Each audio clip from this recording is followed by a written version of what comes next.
தமிழ்நாடு சட்டமன்ற தேர்தல் அறிவிப்பு வெளியாகி இருக்கு. வருகிற ஏப்ரல் 23ஆம் தேதி வாக்குப்பதிவு நடைபெற இருக்கு. தொகுதி பங்கீடு, வாக்குறுதிகள், பிரச்சாரம் ஆகியவற்றால் அரசியல் களம் சூடு பிடிச்சிருக்குன்னு தான் சொல்லணும்.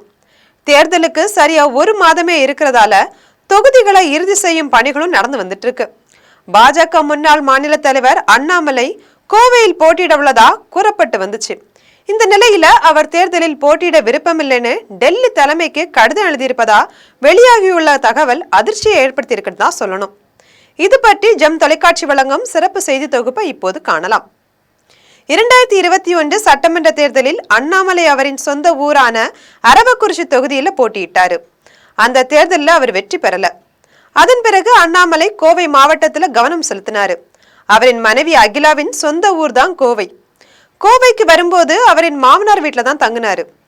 பிறகு காலப்பட்டி அருகே அவர் வாடகைக்கு வீடு எடுத்து தங்கியிருந்தாரு. கடந்த 2024 நாடாளுமன்ற தேர்தலில் அண்ணாமலை கோவை தொகுதியில போட்டிட்டாரு. தேர்தலில் அவர் வெற்றி பெறலனாலும் சுமார் 4.5 லட்சம் வாக்குகள் பெற்று 2ஆம் இடத்தை பிடிச்சாரு. கோவையை தங்களின் கோட்டையா வைத்திருந்த அதிமுக 3ஆம் இடத்துக்கு தள்ளப்பட்டுச்சு. 2026 தேர்தலில் பாஜக தனித்து போட்டியிடுன்னு எதிர்பார்க்கப்பட்டு இருந்து. கடைசி நேரத்துல அதிமுக பாஜக கூட்டணி இறுதியானதுனால அண்ணாமலை மாநில தலைவர் பதவியிலிருந்து ராஜினாமா செஞ்சாரு. நயினார் நாகேந்திரன் பாஜக மாநில தலைவரா நியமிக்கப்பட்டாங்க. இதனால் அதிருப்தியில் இருந்த அண்ணாமலை கட்சி பணிகள்ல இருந்தும் விலகி இருந்தாரு. ஏன் தொகுதி பொறுப்பாளர் பதவியில இருந்து கூட அவர் விலகி இருந்தாரு. அண்ணாமலை தேர்தலில் போட்டியிட மாட்டார் என்று சொல்லப்பட்டுச்சு. வருகிற சட்டமன்ற தேர்தலில் அண்ணாமலை கோவை சிங்காநல்லூர் தொகுதியில போட்டியிட போவதா தகவல்கள் வெளியாச்சு. இதே போல கவுண்டம்பாளையம், பல்லடம், பழனி தொகுதிகளிலையும் அவர் போட்டியிடுவதா கூறப்பட்டு இருந்தது. நேற்று அவர் பியூஷ் கோயலை சந்திச்சிருக்காரு. இது குறித்து சென்னையில் செய்தியாளர்களை சந்தித்த அண்ணாமலை, தேர்தலில் போட்டியிடுவதற்காக நான் யாரிடமும் சீட்டு கேட்கவில்லை. தொண்டனாக என்னுடைய வேலையை நான் செய்கிறேன்.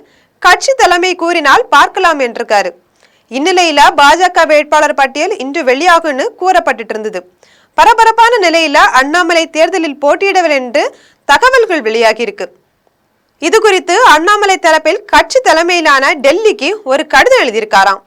அதில் தனிப்பட்ட காரணங்கள், குடும்ப சூழல் காரணமா வருகிற சட்டமன்ற தேர்தலில் போட்டியிட விருப்பமில்லை, கூட்டணியின் வெற்றிக்காக உழைக்க தயாரா இருக்கேன் அப்படின்னு கூறியிருக்காராம். இது பாஜகவில் அதிர்ச்சியை ஏற்படுத்தியிருக்கு. அண்ணாமலையின் கடிதத்துக்கு பாஜக தலைமை என்ன முடிவெடுக்க போகுதுன்றத பொறுத்திருந்துதான் நம்ம பார்க்கணும். இது போன்ற அரசியல் செய்திகளை அன்றாடம் தெரிந்து கொள்ள ஜெம் தொலைக்காட்சியுடன் இணைப்பில் இருங்கள்.